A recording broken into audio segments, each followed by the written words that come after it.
Every day you go out to work and play, two things happen. At the end of the day, you feel or you're satisfied with your productivity, with the effort you put in, and you go to bed with gratitude. You go to bed feeling happy and confident. You go to bed anticipating the next day. On the days where things don't go quite right, maybe a contract didn't go through, a job, you received a negative review for your job application, you might go to bed feeling a certain way, and the mind will keep repeating that over and over and over and over again. And if we're not careful, when we're not careful, that might become a something that repeats itself and creates a personality that will make us think we're not worthy of our goals and we're not enough to get everything that we desire. Thankfully for us, there is always the voice from the great within, the voice of reason, the voice of conscience, all is from the great within, trying to communicate what the Father's will is, to align us with what the Father's will is. And the voice is always speaking. Today I'm going to share with us how I have learned to discern the voice of reason, the voice of conscience from the great within, and to align my will with the Father's will. My name is Silas Ombayo. I'm a product designer, a content creator, and a data nerd. Welcome to the show. So, to understand the voice, we would have to understand first what the voice of reason, what the voice of calling is.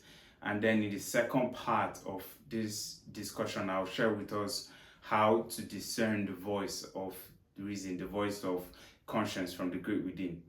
So, the first thing to know is that the voice is always calling out to the Father. In Galatians chapter 4 verse 6, it says, "To show you are his children, God sent the Spirit of his Son into our hearts, the Spirit who cries out, 'Father, my Father.'" The Spirit is always seeking, is always in communication with the Father. And the Spirit knows what the desires of the Father, what the will of the Father is. And the Spirit is trying to connect us with the will of the Father. Our job is to listen to the will, to the Spirit of calling, to the voice of reason from within.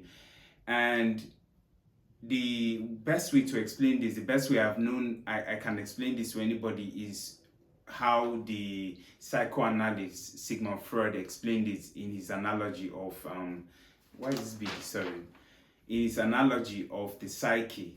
He describes the person as a man riding a horse. So the person is the ego and the horse is the ID. The horse is of superior energy and it really desires to go wherever it wants to go. The horse wants to, chase, what's right in front of it. The horse is more reactive to situations, and the ego, the rider, is the one who's supposed to direct the energy and awareness of the superior horse. Now, sitting at the back of the ego is the superego. The superego is the voice of the judgmental voice, the voice of criticism, the voice of moralizing everything we're doing, and the voice is always there. The superego, if we connect it with the Spirit of reason and the voice of calling of conscience from the great within, then we see that the superego is really telling us the right thing to do. It's really telling us where to direct our attention and energy and awareness. So if we listen to the superego, knowing the voice of the superego is of the voice of reason and the voice of conscience is listening to the superego, the voice that knows what the Father's will is and is trying to connect us with the Father's will. Now, how do we discern the voice of the superego? There are a few ways to discern the voice of the superego. There are a few skills that we can all learn to discern the voice of the superego. How to become familiar with the voice of the superego?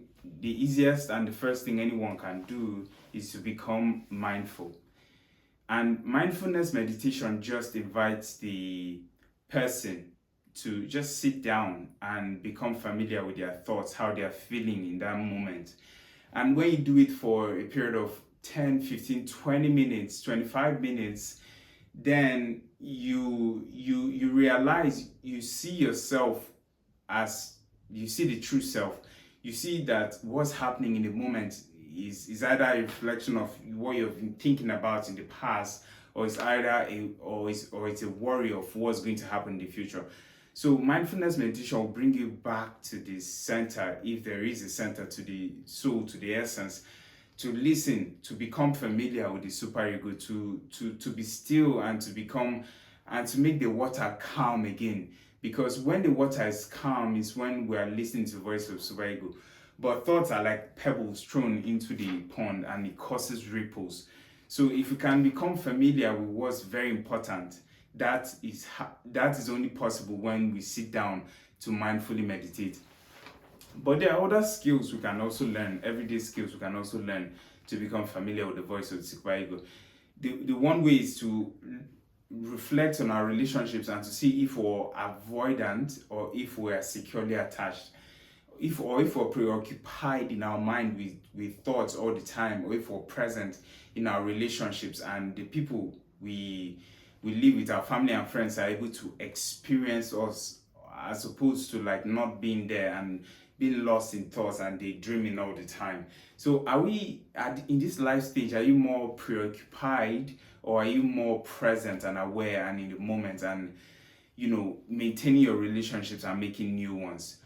And another skill, something to remember, to become familiar with the voice of the superego, is to understand what your love languages are.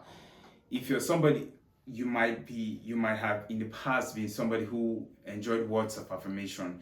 You loved to listen from your mom, from your dad, from the people around you, like you're doing fine, and that was what you wanted to hear. That might change, where later on in life you might prefer, acts of service, you might prefer gifts giving. But becoming aware of what your love language is one way to, to take care of yourself in the way that you really want to be taken care of. Not assuming, but really knowing what you really want. You also have to know what your cognitive biases are.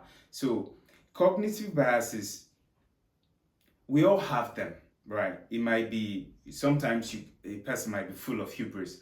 They are overconfident of the fact that they would, win a competition. They might become overconfident that they'll win the lottery. They might become overconfident in everyday life. It might be just, spending, if you're somebody who spends so much time in the gym, the voice, the people, the advice you get around you will be from people who spend a lot of time in the gym.